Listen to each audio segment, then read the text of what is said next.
Pues estamos ya en la Semana Santa, en medio de muchas situaciones que podríamos pensar que son adversas, pero la palabra de Dios nos invita a darle gracias a Dios por todo.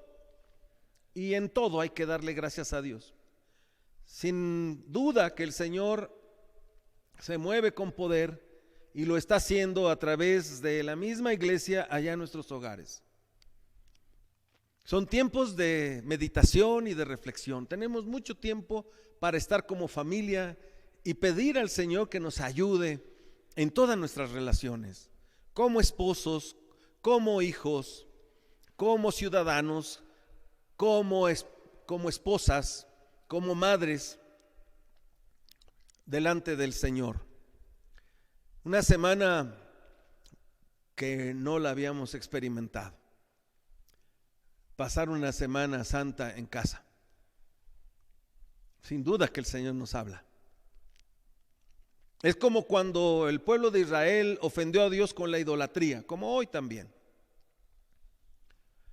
Metieron a los ídolos al templo del Señor. Y el Señor destruyó ese templo. Y hoy la idolatría se manifiesta de muchas maneras. Simplemente la familia. ¿Cuántas veces no dejamos la iglesia, lo más importante, por la familia, porque nos llegó visitas inesperadas? ¿Es que acaso no saben que nosotros no podemos estar en casa el domingo? O los que trabajan. Tienen su ídolo perfectamente identificado, el dinero. Si no se trabaja, entonces uno no come, hay que trabajar, porque el domingo además se volvió el mejor día para comerciar, para vender. Cuánta desconfianza en la palabra de Dios. Qué importancia tiene la entrada triunfal del Señor Jesucristo. Tiene una sin igual importancia.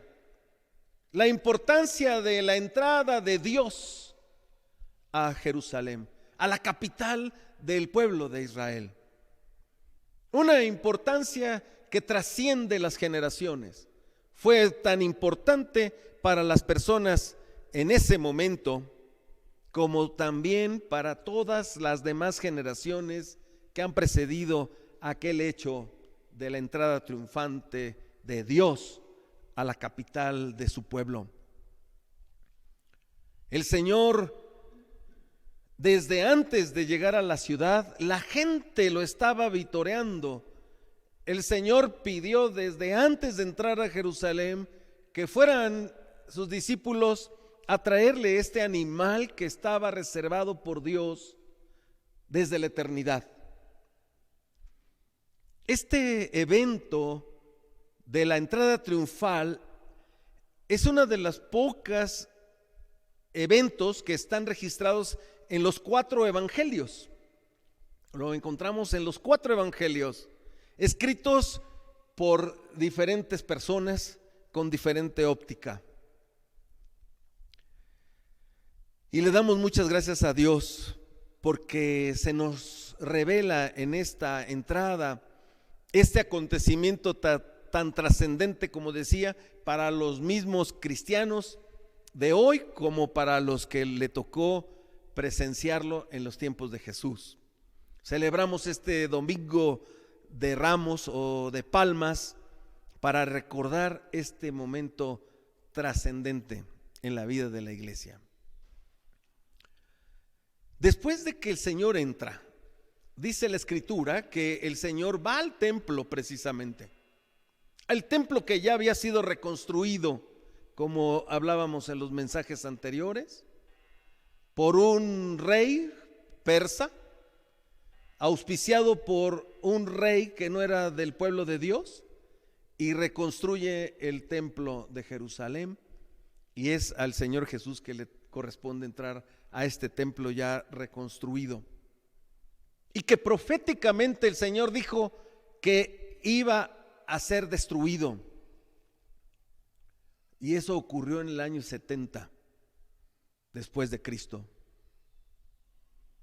cuando un emperador romano le encarga a su hijo, el general Tito, el emperador Vespasiano, le encarga a su hijo, destruya y queme Jerusalén, y así queda hasta el día de hoy el templo de Jerusalén destruido. No porque el Señor no quisiera volver a reconstruirlo en todos estos casi 2000 años, pero el Señor, después de que entra a Jerusalén, va precisamente al templo. ¿Y sabe a qué fue? A purificar el templo. Es que lo que hace el Señor Jesús en la vida de cada uno de los creyentes es que Él tiene una entrada triunfal en nuestro corazón a través de su palabra. Y cuando esta palabra entra a nuestra vida, el Señor purifica nuestros pensamientos y nuestra manera vana de vivir y de ser. Y va el Señor purificando todo lo que a Él no le agrada de una vida que no tiene la palabra de Dios en su mente y en su corazón. Esta es la importancia de aquella entrada triunfal de Cristo, de Dios mismo, a la capital de su pueblo Israel. Leímos el pasaje, pero quiero que lo tengan abierto porque vamos a ir meditando un poco en el versículo 1 hasta el 11, que es una parte, y después la otra parte es del 12 al 17. Dice la palabra de Dios que el Señor, estando allí en el monte de los olivos, envió a 2 de sus discípulos y les da una orden para que vayan a una aldea que estaba enfrente, e iban a encontrar una asna atada, una mamá, asno, con su hijito pollino con ella. Dice: desátenlos y tráiganmelos. Y si alguien les dice algo, díganle: el Señor lo necesita. Ese Señor es el Kyrios. Es el Señor que está sobre todas las cosas. El Adonai. En el Antiguo Testamento estaba prohibido usar el nombre de Dios en vano. No se podía pronunciar. Por eso nadie sabe cómo se pronunciaba Jehová en el original, cuando Dios se lo dice a Moisés. Estaba además prohibido tomar ese nombre en vano. Entonces surge la palabra Adonai, que quiere decir Señor. El Señor, el Kairos, el Kyrios, lo necesita. Si alguien les dice: este Señor lo necesita, y luego se lo regresa. Es muy lamentable que muchas personas dudan de la divinidad de Cristo. Pero esta parte estaba el Señor diciendo algo de lo que no seríamos capaces de saber lo que ocurre en una aldea que está enfrente. El hecho de que puede estar un asna atada con su hijito. Y les dijo: desatadla y traédmelos. Y todo esto, hermanos, era para que se cumpliera también la profecía que está en Zacarías 9:9. Zacarías 9:9, vamos a buscarlo.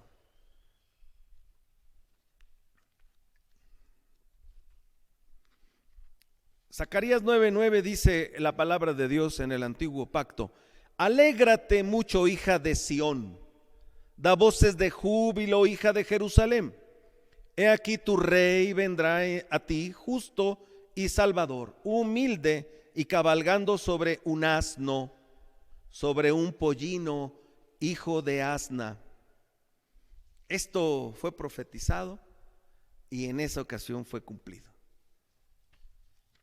¿Quién podía hacer eso sino Dios? ¿Quién podía tener la autoridad de decir: vayan y lo que van a encontrar es esto? Y cuando llegaron, fue tal como el Señor les dijo. Y le trajeron tanto a la mamá como al bebé pollino, y pusieron sobre ellos sus mantos, y el Señor se sentó encima de esto. El propósito de la visita del Señor Jesús a Jerusalén era declarar que Él era el verdadero Mesías y declarar que él era el verdadero rey de Israel. Vaya que si les había ido muy mal con sus reyesitos, ¿no? Cuando le piden rey a Dios a través del profeta Samuel, el Señor se puso triste y dijo: no es a mí el que, a mí es al que me rechazan. ¿Quieren rey? Bueno, reyes tendrán, van a tener lo que no tenían, y puras desgracias en general, impuestos y trabajar para el rey, y las hijas trabajando para el rey, y las guardias del rey, y los ejércitos del rey. No tenían necesidad de eso, pero lo pidieron, y vaya que si les fue mal con sus reyesitos. Pero aquí el propósito, hermanos, es de manifestarse como el verdadero Mesías y como el rey de Israel, dando cumplimiento a la profecía que acabamos de leer en el Antiguo Testamento. Alégrate mucho, hija de Sión, da voces de júbilo, hija de Jerusalén, porque he aquí tu rey vendrá a ti justo, salvador, humilde y cabalgando sobre un asno, hijo de asna. ¿Qué forma de cumplir esta profecía en ese momento en el que el Señor Jesús va a entrar a Jerusalén? Y desde que monta este pollino, la gente empezó a vitorearlo y a echar sus mantos, porque era una tradición. Acompáñenme a Segunda de Reyes 9:13. Segunda de Reyes 9:13.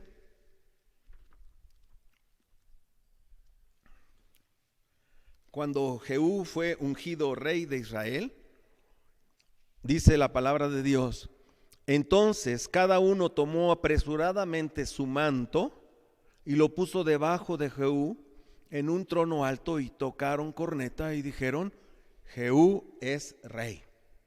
Era una tradición de manifestar a su rey quitándose sus mantos y tendiéndolos por el piso, más las palmas y los ramos que había en ese momento. Las calles de Jerusalén, de esta ciudad real, de la ciudad de David, estaban abiertas para que el Rey de Reyes pudiera entrar a su palacio, pero no era un palacio hecho de manos. El templo es espiritual, la iglesia es espiritual. La iglesia no es las instalaciones muy grandotas, muy bonitas, muy esplendorosas, o muy humildes y muy sencillas, o como algunos defienden que deben ser en sus casas, como ahora lo estamos haciendo. El palacio es espiritual, ese templo que es la iglesia del Señor. Pero ¿qué podía entender Jerusalén en ese momento, cuando su corazón no esperaba al Mesías, no esperaba al Rey de Israel, al Rey de Reyes, sino que ellos estaban esperando a alguien que los liberara de la opresión de los romanos? Jesús, al entrar a Jerusalén, estaba declarándole a su pueblo que Él era el verdadero y único Rey de Reyes, que Él era el verdadero Mesías esperado. Pero el pueblo, desafortunadamente, lo que hicieron fue derramar sus voces, sus alegrías, sus esperanzas puestas en un líder, pero no como en el Salvador de sus pecados. Porque este es el punto importante. Cuando el Señor Jesús determina entrar a la vida de una persona, es porque el Señor hace las paces con nosotros y nos perdona y nos limpia de todo nuestro pecado, y viene la purificación que les decía yo en el principio. Esta es la importancia de la entrada triunfal del Señor Jesucristo, de Dios, al corazón de tu vida. Desgraciadamente, esa alabanza que derramaron esas personas a Jesús, como muchos hoy también en la iglesia, pueden cantar, pueden danzar, pueden aplaudir, pueden manifestar su alegría y su gozo en el culto, pero su corazón está muy lejos de la palabra de Dios, y está muy lejos que la palabra de Dios verdaderamente cambie a esa persona. puede estar cantando aquí en el coro y aplaudiendo y danzando, y en la noche va y le pega a su esposa. Porque el corazón solamente lo conoce Dios. Porque en ese corazón lo que se requiere es que entre la palabra de Dios y transforme y purifique nuestra vana manera de ser y de vivir, poniendo las cosas del reino de Dios por encima de todas, absolutamente de todas las cosas. Debe estar la palabra de Dios en la vida del verdadero cristiano. No como estas personas que su alabanza era falsa. No le reconocieron como el Señor que los habría de librar de sus pecados.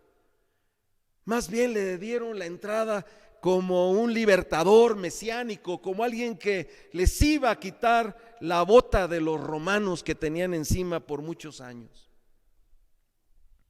Esto es lo mismo que sucede en el corazón de las personas. Durante estos tiempos, hermanos, les aseguro que la iglesia ha predicado mucho más que antes, aún en el interior de nuestros hogares, porque podemos mandar este mensaje, estos devocionales a las personas que no aman y conocen a Cristo. No veremos los resultados nosotros, porque Dios es el que obra en esos corazones. Pero hoy abundan los devocionales y los hermanos que graban sus mensajes y están haciendo esfuerzo para que esta palabra llegue en medio de esta crisis, de esta tribulación que estamos viviendo, azotados en el mundo por el miedo de morir, por el miedo de ser contaminados por un virus. Así es el corazón de muchos. No quieren a Cristo. No quieren recibir a Cristo como su único y suficiente Salvador. Lo quieren seguir teniendo quizá como hasta en la cruz colgado como un amuleto. Se fija que en los sarcófagos o en los ataúdes siempre hay Jesús ahí en las cajas, o en los camiones, o encima de las camas, o en las puertas, porque los tienen como amuletos, como fetichismo, ¿no? De buena suerte, de protección. Ese es el corazón del hombre. Era el mismo corazón de los que habitaban Jerusalén y aplaudieron la entrada a Jesús como: sálvanos, hosana al Hijo de David, el que viene en el nombre del Señor. Pero cuando vieron que no cumplía sus expectativas, cuando vieron que no entraba con el poder de un ejército, ni siquiera cabalgando un caballo, que siempre ha sido el reflejo de poder, sino que viene montado en un pollino, hijo de asna, de la manera más humilde, vestido de las ropas más humildes como la gente vestía en ese tiempo, ni siquiera con el esplendor de los que eran reyes en ese momento. Usted puede, ahora que está en casa, ver películas de reyes de antes. Bueno, toda su ropaje es un esplendor. El mismo emperador romano era todo un esplendor maravilloso, sus ropajes como reyes, como emperadores. El Señor entra de manera humilde, entra justo, salvador, humilde y cabalgando un pollino, hijo de asna, y no en un caballo, ni con violencia. Por eso, lamentablemente, esta alabanza que se derrama sobre el Señor Jesús, no era porque le reconocieran como el Salvador de sus pecados, de su vida miserable, sino lo vieron como un libertador mesiánico. Hermanos, este es el ejemplo que tenemos hoy en el mundo. En otra parte, en Lucas 19:42, tenemos otra escritura respecto a este pasaje, y ahí dice algo muy importante en el 19:42.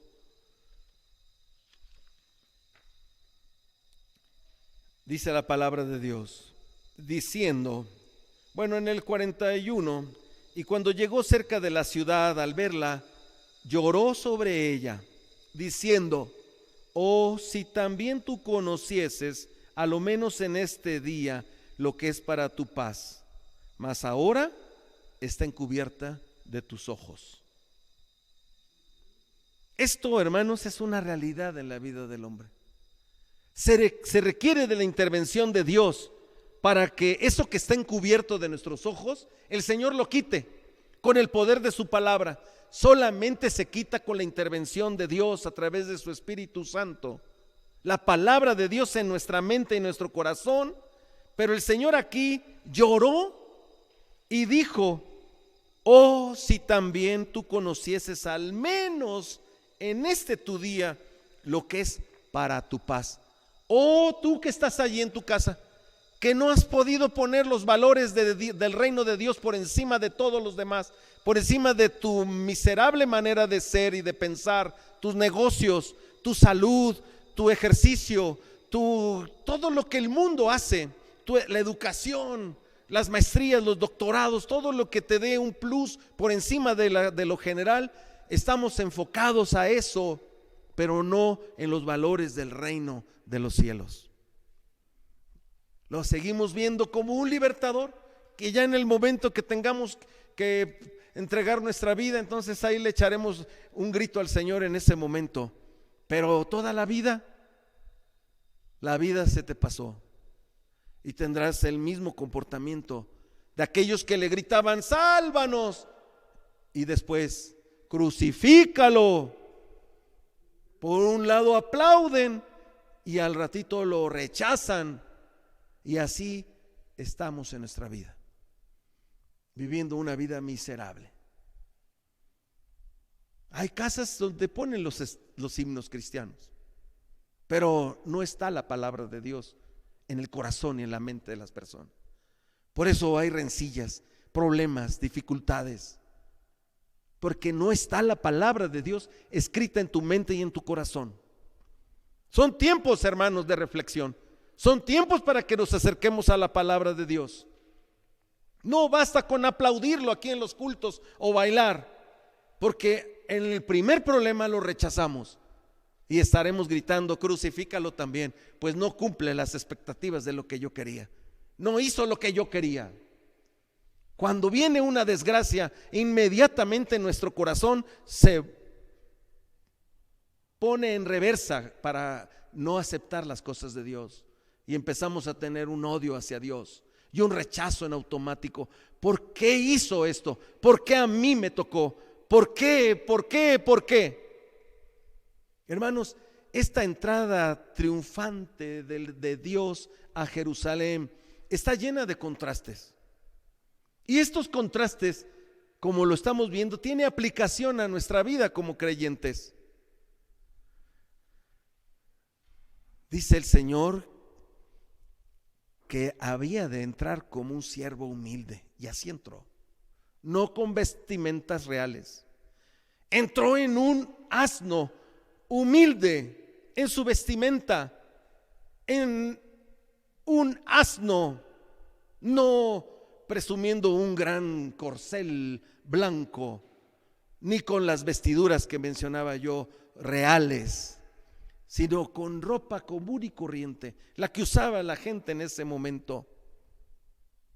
Es que Cristo no entraba a conquistar por la fuerza como lo hacen los conquistadores, como lo hacen los reyes de la tierra, sino el Señor lo hace con su esplendor, con su humildad, con su servicio. Él conquista los corazones, no las naciones. Yo he escuchado mucho México para Cristo, pero no hay ninguna evidencia en la Biblia de que sea el propósito de Dios salvar una nación completa. Sin embargo, sería lo hermoso que el Señor quisiera hacer, convertir una nación completa o al mundo entero, pero no es su propósito. Sus caminos son muy distintos a los nuestros. Su reino no es un reino de ejércitos, es un reino de paz, pero no una paz también temporal, sino en una paz eterna en Cristo Jesús. Este es el verdadero significado de la entrada triunfal de Cristo a tu vida, a tu corazón, a tu casa, haciendo que la paz de Cristo reine verdaderamente en tu casa, en tu vida. Como seguidores de Cristo, poder experimentar esta paz que solamente da el Señor Jesús. Este es el verdadero triunfo de la entrada de Cristo, reinando en nuestras vidas, reinando en nuestros hogares. Y los versículos 12 al 17 dice que el Señor entró en el templo y echó fuera a todos los que vendían y los que compraban en el templo, y volcó las mesas y las sillas de los que vendían palomas, y les dijo: mi casa es casa de oración, mas ustedes la han convertido en una cueva de ladrones. Y vinieron a él en el templo ciegos y cojos, y los sanó. Pero los principales sacerdotes y los escribas, viendo las maravillas que hacía, y a los muchos aclamando en el templo, diciendo: Hosana al Hijo de David, se indignaron y le dijeron: ¿oyes lo que estos dicen? Y Jesús les dijo: sí, ¿nunca leísteis de la boca de los niños y de los que maman, perfeccionaste la alabanza? Y dejándolo salió fuera de la ciudad a Betania, y allí posó. Hermanos, esta entrada triunfal del Señor Jesús a Jerusalén abarca su visita al templo. Hoy el templo somos nosotros. El Señor habita en el templo que es nuestro corazón. Pero en ese momento el Señor, después de que entra vitoreado por ese pueblo, entra al templo para purificar el templo. La palabra del Señor Jesús es la que purifica nuestras vidas, y se mostró en contra de esos mercaderes de la fe. Hoy muchas pseudo iglesias están llenas de mercaderes de la fe, mercaderes del evangelio, donde dicen enseñar la palabra, donde dicen sanar a los que están enfermos, a cambio de pactar, a cambio de recibir dinero, a cambio de vivir en sus vidas de millonarios, con aviones, con todo tipo de lujos, pero engañando al que dice ser pueblo de Dios, y se manifiestan en estas mega iglesias danzando y cantando y aplaudiendo y teniendo más bien un show que un culto de adoración solemne al Dios omnipotente y Dios del universo. ¿Qué contrastes tiene actualmente la vida de esa cueva de ladrones de lo que es la verdadera iglesia de Jesucristo? Por eso alabo al Señor y le he dado gracias a Dios en todo este tiempo, porque el Señor está usando a la iglesia de Cristo para levantar la voz, y que vaya esta voz de Dios con la sana doctrina del evangelio de Jesucristo, y no acompañada de esta cueva de ladrones que se han encargado de engañar a las personas, y el engaño es de Satanás. Yo creo que ustedes en las redes sociales han visto cómo las mismas personas que no creen en los milagros que hacen estos individuos, a menos que sea por obra del mismo Satanás, les dicen: ¿por qué no quitan esto? ¿Por qué no van a los hospitales y curan a la gente? Porque es lo mismo, la cueva de ladrones. En las épocas del Señor Jesús, las actividades del templo, en lugar de ser el centro de adoración a Dios, se había convertido en un jugoso comercio, porque los mercaderes vendían a los animales para que se sacrificaran, a los peregrinos, a los forasteros, a precios exagerados, a precios que no eran los correctos. Era un sistema ya orientado a las ganancias que al verdadero culto. ¿Te dice eso hoy de los mercaderes del evangelio de Jesucristo? Pues gracias, Señor, porque hoy la iglesia de Cristo se levanta para proclamar el verdadero evangelio de Cristo, que no sea un evangelio manipulado, que no sea un evangelio distorsionado, que no sea un evangelio con sesgo comercial, que no se venda el evangelio. Me tocaba ver la expresión de un pastor que se le descompuso su avión y le dice a su tesorero: cómprame otro. ¿Falló ese? Cómprame otro. Bueno, hermanos, en ese tiempo el sistema estaba orientado a las ganancias, como hoy se ha distorsionado el verdadero culto a nuestro Dios. Y el Señor responde echando a esos ladrones del templo y dedicándose realmente a lo que el Señor quería hacer. Como dice aquí la Escritura, inmediatamente empezó a bendecir a ciegos y a los cojos. Hermanos, la palabra de Dios nuevamente hoy entra a tu hogar, entra a tu corazón, y no seas de esos falsos adoradores que por el momento alabas a Dios, pero no está grabada su palabra en tu mente y en tu corazón. Se requiere que esta bendita palabra esté grabada en tu mente y en tu corazón. Se requiere que esta palabra de Dios verdaderamente cambie nuestra vida y le dé el correcto sentido de lo que Dios quiere. Bendito sea el Señor por esta pandemia. Bendito sea el Señor por todos los que ya han muerto, porque hay oportunidad para los que aún no hemos muerto de venir y arrepentirse de lo que significa rechazar a Dios, como ocurrió en esa entrada triunfal de Jerusalén.